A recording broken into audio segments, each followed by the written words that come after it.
You got into the safety business because you wanted to protect people, but somewhere along the way the job started controlling your time, your schedule, your priorities, even your income potential. What if the expertise you've built over the years in the field can give you something more? More freedom, more control, more ownership of your future. I'm Sheldon Primus, the author of 7 Steps to Starting a Profitable Safety Consulting Business and the host of the Safety Consultant Podcast, with more than 350 episodes helping safety professionals become consultants and grow their career. Consulting changed my life. In fact, I'm a full-time RVer, and one consulting contract paid for my home I live in today. Now, I help safety professionals build their own consulting practice through bi-weekly coaching calls, accountability, and personal guidance. But this program isn't for everyone. Start with the Consultant Readiness Audit at sheldon.coach. What if everything we thought we knew about safety was just interference? From the host of the Rated R Safety Show and the founder of Safety FM comes the complete Signal Transmission Trilogy, now available in one powerful edition. Safety, in my opinion, the book that started the conversation. Safety Mutation, where the boundaries of culture, systems, and belief begin to break. And now, Safety Transmission, the final piece of the signal. For the first time, all 3 books are together in one volume. The Signal Transmission Trilogy, Complete Edition. This isn't just about compliance. It's about consciousness. It's about decoding the way we think, lead, and live, inside and outside the system. Whether you've been following the signal since the beginning or you're just now tuning in, this is the version to own. Search Signal Trilogy on Amazon or visit safetyfm.com to get your copy now.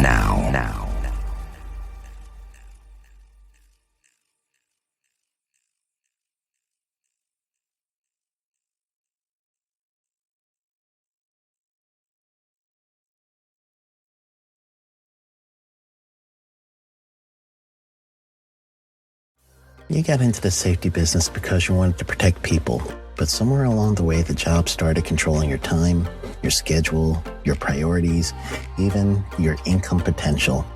What if the expertise you've built over the years in the field can give you something more? More freedom, more control, more ownership of your future. I'm Sheldon Primus, the author of 7 Steps to Starting a Profitable Safety Consulting Business and the host of the Safety Consultant Podcast, with more than 350 episodes helping safety professionals become consultants and grow their career. Consulting changed my life. In fact, I'm a full-time RVer, and one consulting contract paid for my home I live in today. Now, I help safety professionals build their own consulting practice through bi-weekly coaching calls, accountability, and personal guidance. But this program isn't for everyone. Start with the Consultant Readiness Audit at sheldon.coach. What if everything we thought we knew about safety was just interference?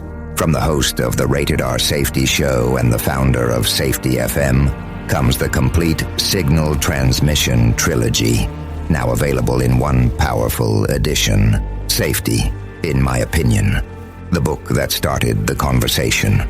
Safety Mutation, where the boundaries of culture, systems, and belief begin to break. And now, Safety Transmission, the final piece of the signal. For the first time, all 3 books are together in one volume. The Signal Transmission Trilogy, Complete Edition. This isn't just about compliance. It's about consciousness. It's about decoding the way we think, lead, and live, inside and outside the system. Whether you've been following the signal since the beginning or you're just now tuning in, this is the version to own. Search Signal Trilogy on Amazon or visit safetyfm.com to get your copy now.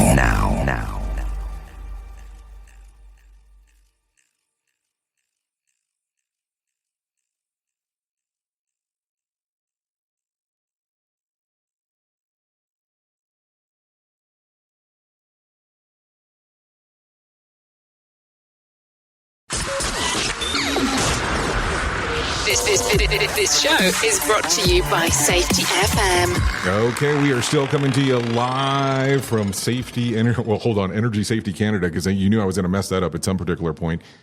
Laurin, you just came off the stage. We just directly stole you from the stage. I'll call it the walk, because it's definitely a walk to get here. How are you feeling? I'm feeling great. I'm thrilled that people showed up to hear my story, my message, and we can start tackling this problem in the workplace. So let's talk a little bit about it, because, of course, there's going to be some people that were not here in attendance, and they're listening at home, and they could be listening via the live stream, or they're going to be listening to the podcast.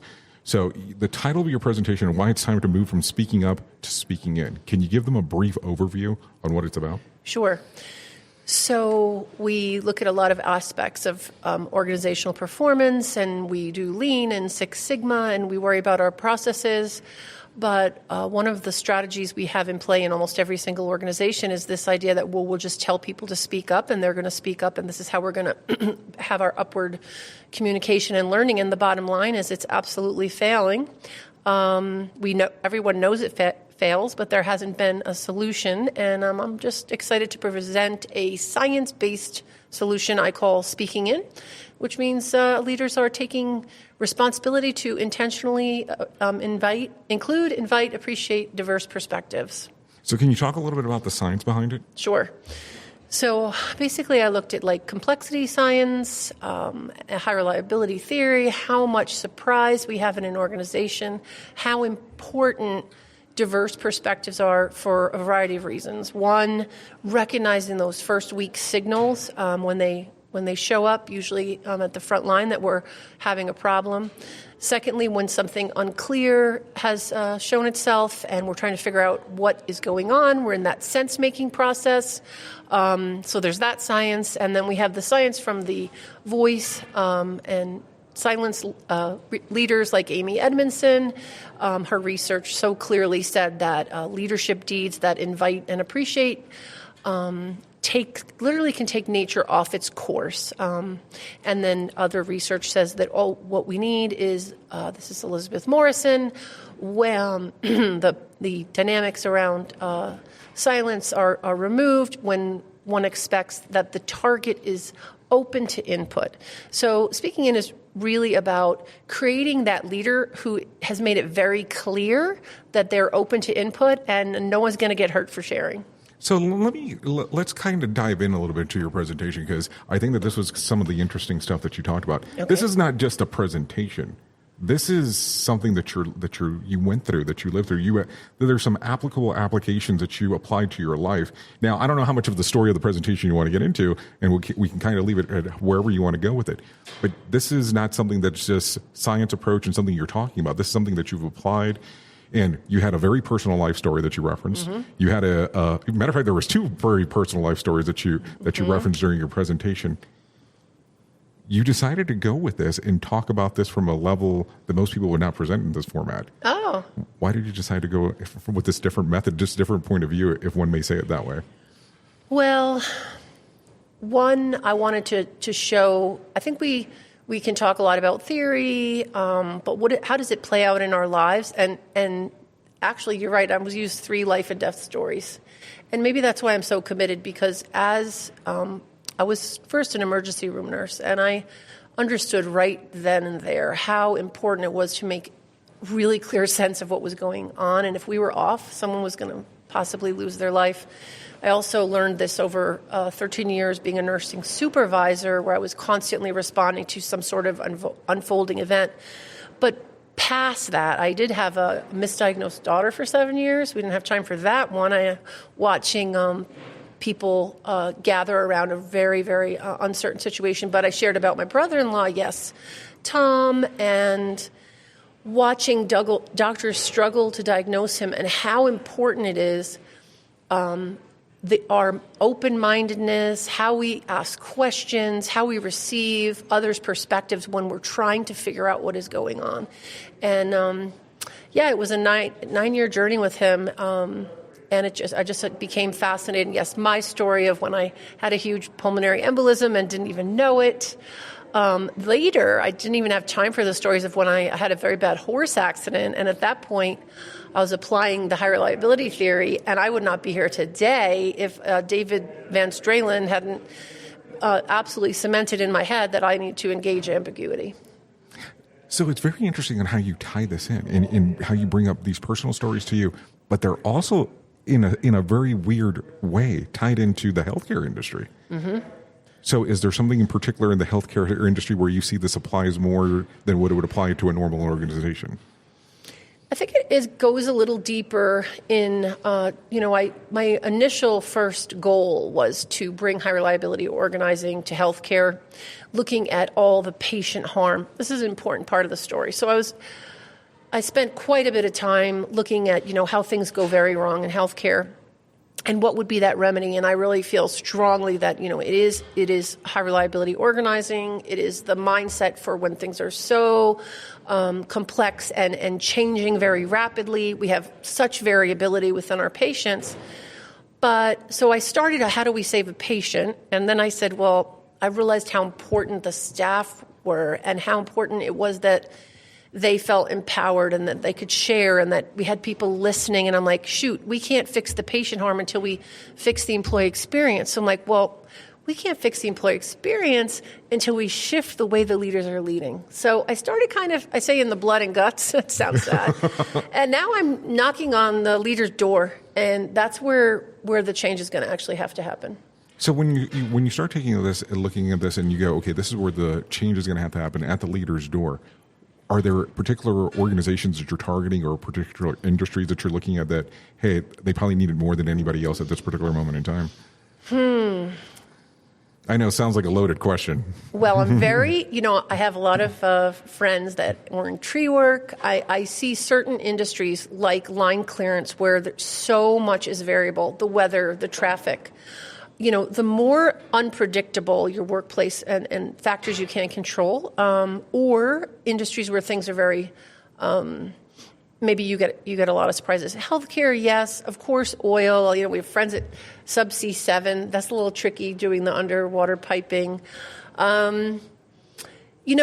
It's applicable anywhere, but it's not always life and death. So event organizers, everything goes wrong, but okay, so we had a little mess up on the dinner. It's not life or death, but I can tell you directly that the types of things that I'm talking about and silence is so implicated in these tragic events. But same thing we have with shootings. There's always signs before someone didn't speak. Why didn't the people ask? So it's on one hand, it's so valuable in high risk, but it's also so applicable, in everyday things that may not be life or death, but are still pretty darn important. So when you're taking a look at it and you're going into these different organizations and you go, okay, I can see where this can apply here, it can apply there.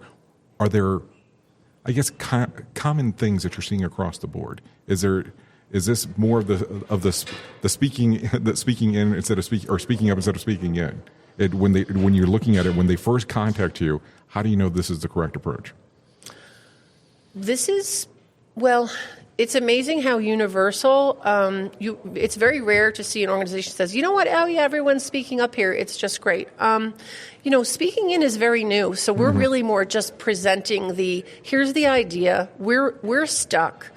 I do believe the employee experience is going to be the next frontier in organizational performance. We have honed the RCAs. We have tweaked so many processes. But to me, the employee experience and the silence and the blocked knowledge flow is like the gaping wound in the organization that we don't have a solution for. So really, I'm at the point of looking for the organization who says, you know what, we can't live like this anymore. Because if you think about Boeing right now, you can try to fool Mother Nature complexity and say we're gonna be okay. We're gonna kind of, not really listen to what our employees are saying. It will bite you in the end. It's just when. So when you look at it, and I know that you're going and talking a little bit here, principle wise, do you think that it falls into a category of one of the principles? Like, you know, right now we went through a presentation this morning where Brett Sutton and Josh were speaking in regards of them talking about the 4Ds, and they were trying to tie it into some different segments inside of the 5 principles. They even added a 6th principle as they went into it. So when you look at this, do you go, okay, this falls into area 1, principle 1, principle 2, that kind of area, or do you not look at it in that method at all? Well, you mean in terms of HOP? In terms of HOP. Oh, yeah. Well, I mean, learning is foundational, for sure. Where I challenge a little is I said, I think yes, people make mistakes, but I think we have to remember all the fabulousness first, that, for every mistake they make, they've had many thousands of amazing adjustments in their everyday work. I think it's... I would say, I was so steeped in HRO that I haven't really set it out according. And actually, James Newman, hey James, I know you're out there somewhere. He's like, you got to really line this up with the HOP principles, and that's something that I'm going to do. I will tell you one thing: the Speak Up model is definitely not aligned to modern safety science. And for me, I've focused on really HRO and resilience engineering. But if we truly believe that learning is foundational, okay. We need to get serious about what's blocking learning. And we can see the response to the learning teams that there is an appetite for it, and people respond very well. So my goal is to say, let's make learning team a 24/7 idea in an organization. So the constant learning from there. Very, very good. So what events do you have coming up next where people that might be open to the public, where people can see you? Oh, yeah. So, of course, Community of Human and Organizational Learning in Las Vegas in June. I'll be there. I'm just honored to collect folks for the high reliability organizing and resilience engineering angle. Very excited that we have the trauma surgeon from the Las Vegas shooting with us to share about what created capacity in the hospital system. That's about it, but I'm looking forward to having some more webinars and getting really together our first cohort. One of the things we want to be really clear about is applying to adult learning science. We say HOP science meets adult learning science, which means we need to give people time to absorb. We need to give them skills. They need to practice the skills in a non-threatening environment. It would be great to say, okay, we're going to go in and we're going to do 2 days and you're all going to be ready to do speaking in. It's not going to work that way. To make it stick, you have to take it slow. We have to apply it step by step in real work. But practicing safe first, but then saying, okay, let's talk about that meaning, right? So the first action of speaking in is make it clear my intention is to learn. So the first place that has to happen is the leader's head, right? I'm going in that meaning. I'm here to learn. Oh, shoot. How many minutes did I leave for other people to talk? And then, what am I doing in the meeting? Am I telling everyone, or am I actually inviting perspectives in a really fear-reducing way? So, yeah. So if people want to find out more about you, where can they go? Okay, well, speakingin.org has a website. Connect with me on LinkedIn, Laurin Mooney with an I, Laurin. So isn't that funny? My parents picked that strange way to name me Laurin, and it's just working out really well now. It works out very well. It's really helpful. And Speaking In has its own page, but the best way is, if they want to find out more, just book a call from the website. It's awkward being the new idea on the block. I'll just be really honest, right? Well, it's fun being the new idea on the block because you know that you're going to get a lot of challenges, so this kind of better prepares you as you're going forward with it. And then I have to ask you the last question, because I know that you wanted to go to the Provan thing that is about to happen here in about 3 minutes. So I'll run this through you. Okay. What do you think about Energy Safety Canada and what they're putting on here in regards to some of the other conferences you've been to? Oh my goodness, are you kidding me? Of course, no, I'm not kidding whatsoever. I've been asking everybody about this. Okay, yeah, no. If you're involved with energy, you need to come to the Energy Safety Canada conference. It's just so well done. Great speakers, food, absolutely everything. And then, of course, we had the magical snow, which if this was Connecticut, I'd be so mad.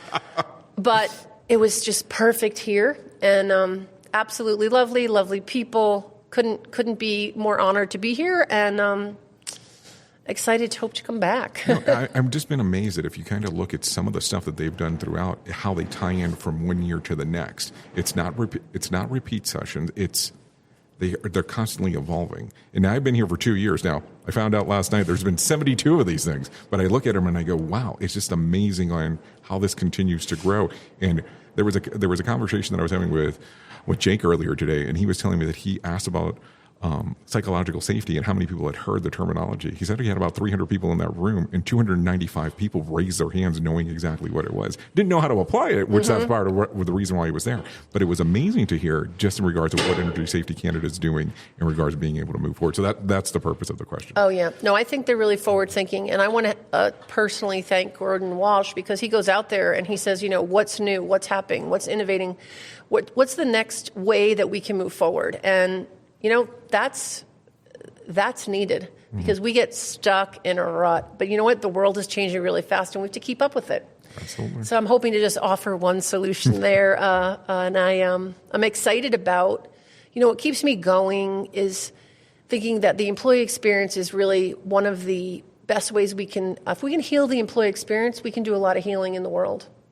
And what I'm excited about is the idea of bringing more truth, freedom, and justice into the workplace. And some of these big corporations have the power to bring that into communities that have never, ever seen that. So it's not just about speaking up about some piece of equipment that isn't working, which is important, but it's about helping people experience what is good at work.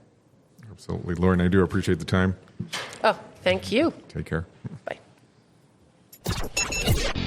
The views and opinions expressed on this podcast are those of the host and its guest and do not necessarily reflect the official policy or position of the company. Examples of analysis discussed within this podcast are only examples. They should not be utilized in the real world as the only solution available, as they are based only on very limited and dated open source information. Assumptions made within this analysis are not reflective of the position of the company. No part of this podcast may be reproduced, stored in a retrieval system, or transmitted in any form or by any means, mechanical, electronic, recording, or otherwise, without prior written permission of the creator of the podcast, Jay Allen. You got into the safety business because you wanted to protect people, but somewhere along the way, the job started controlling your time, your schedule, your priorities, even your income potential. What if the expertise you've built over the years in the field can give you something more? More freedom, more control, more ownership of your future. I'm Sheldon Primus, the author of 7 Steps to Starting a Profitable Safety Consulting Business and the host of the Safety Consultant Podcast, with more than 350 episodes helping safety professionals become consultants and grow their career. Consulting changed my life. In fact, I'm a full-time RVer, and one consulting contract paid for my home I live in today. Now, I help safety professionals build their own consulting practice through bi-weekly coaching calls, accountability, and personal guidance. But this program isn't for everyone. Start with the Consultant Readiness Audit at sheldon.coach. What if everything we thought we knew about safety was just interference? From the host of the Rated R Safety Show and the founder of Safety FM comes the complete Signal Transmission Trilogy, now available in one powerful edition. Safety, in my opinion, the book that started the conversation. Safety Mutation, where the boundaries of culture, systems, and belief begin to break. And now, Safety Transmission, the final piece of the signal. For the first time, all 3 books are together in one volume. The Signal Transmission Trilogy, Complete Edition. This isn't just about compliance. It's about consciousness. It's about decoding the way we think, lead, and live, inside and outside the system. Whether you've been following the signal since the beginning or you're just now tuning in, this is the version to own. Search Signal Trilogy on Amazon or visit safetyfm.com to get your copy now.